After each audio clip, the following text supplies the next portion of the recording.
Okay. Hello, everyone. Welcome. Today we're going to be talking about, can you be addicted to love? And if so, are you? No, but on a more serious matter, today we're going to be talking about if it's possible to be addicted to love. Can you be addicted to love? And the thing that I wanted to talk about is usually when people talk about addictions or bring up addictions, the ones that you think about are the ones that correlate to drugs, whether it's heroin, cocaine, all those addictive types of substances. But we don't really talk about the mental addictions. And that's because I don't think until lately, as being in the 21st century, it was possible to be mentally addicted to something, or at least to put it like that. And the way that I want to bring light to it is basically new studies show pretty much what they've been showing recently is a lot of people are addicted to social media. And the way that that kind of works is usually when they post something or when they share something and someone likes it. The reason why people are so interactive with it is because they want those likes, because what it does for us is it gives us a hit of dopamine. Obviously our body really likes, or obviously our brain really likes and wants that dopamine. And when we get kind of these unnatural hits of it, these spurts that we otherwise wouldn't get in such high amounts, because it feels so good and it's what we want, that's kind of how we become addicted to it. And that, I feel like, for love may be the same thing, where it all just kind of stimulates neurologically and there is some sort of desperation to want to feel that, or to be in the mood that it puts you in. So I guess one thing that I wanted to bring to light, for an example, is statistics have been showing, and they're still showing, is the divorce rate is at an all-time high. How I feel that kind of backs up my argument is basically, as I've been saying, is people who want to feel love but don't really kind of understand the severity of it, kind of take the next step that they think they're ready for. Being in a relationship and also having this social commitment, I feel like people don't understand enough, and there's that desperation to always want to kind of legitimize what you feel you have, or what you believe you have, so they get married without really kind of thinking of the consequences and what that could ultimately mean.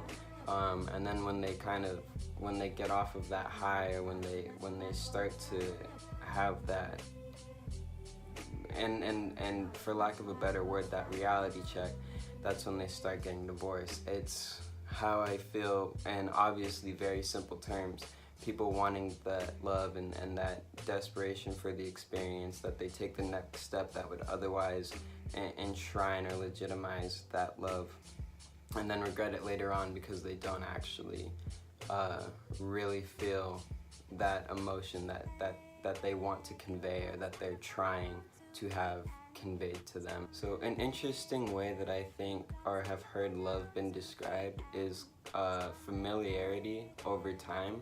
That, I feel like, is the most accurate definition to love, and the reason why is because it fits in almost all the scenarios in which you would otherwise use the word love, all the situations like that. I feel like in a sense that could also be proven because people, us as human beings, really have a hard time when it comes to change. When we're familiar with something, we're comfortable with it, and we don't like to be out of our comfort zone. We don't like to be in a situation in which we'd be uncomfortable. For example, whether you believe it or not, when people brought to light of global warming and said we need to reduce our carbon emissions, it wasn't immediate change. Us as people wouldn't want to do that, because not only we know the impact that it would have on the environment, which is why we suggested it, but there'd be such a heavy impact on us as well. And that's kind of because we wouldn't be used to it. Here we've slowly gotten used to having a world where it's built where we use so much of that, and that's why it's so high. And then to all of a sudden, without really a transition, to just kind of flip it and have it be all the way down, it's something that we wouldn't be comfortable with, and it's something that we would have a hard time adjusting to. It's why we're slowly lowering emissions, it's why we're slowly lowering levels, and it's why we're slowly trying to get rid of it. Because regardless, again, on whether or not global warming is real, it's something that people, the carbon emissions that are set to the way they are right now, are comfortable with, and to change it so drastically and so suddenly isn't something that would be as easy.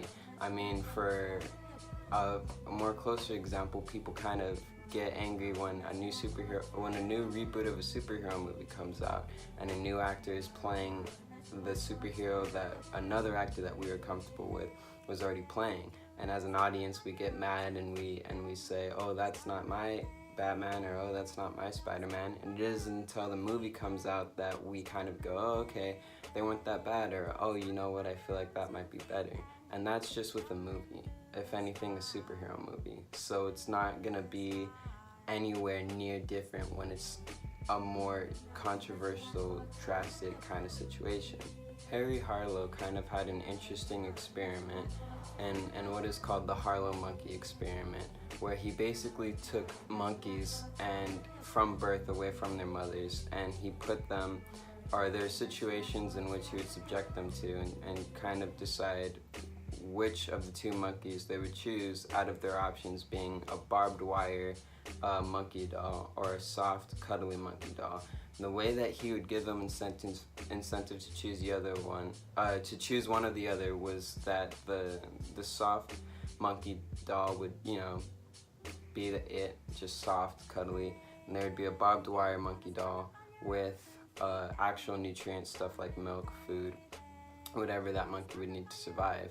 He kind of let the monkey roam around, see which one it wanted, and subjected the monkey to different experiments to see which one in these scenarios of the mothers would the monkey pick. Almost immediately, the monkey would choose the soft and cuddly one every single time, but it was smart enough to know that the barbed wire monkey had nutrients and would be ultimately the better choice in terms of survival. There's clips of the monkey being with the soft mother and then going over to get the nutrients from the barbed wire monkey and then almost immediately coming back. There's examples where he scares the monkey and subjects it to different kind of situations, and the monkey would choose the soft mother despite how the barbed wire monkey had the nutrients that the other monkey would otherwise need and had more of that maternal instinct.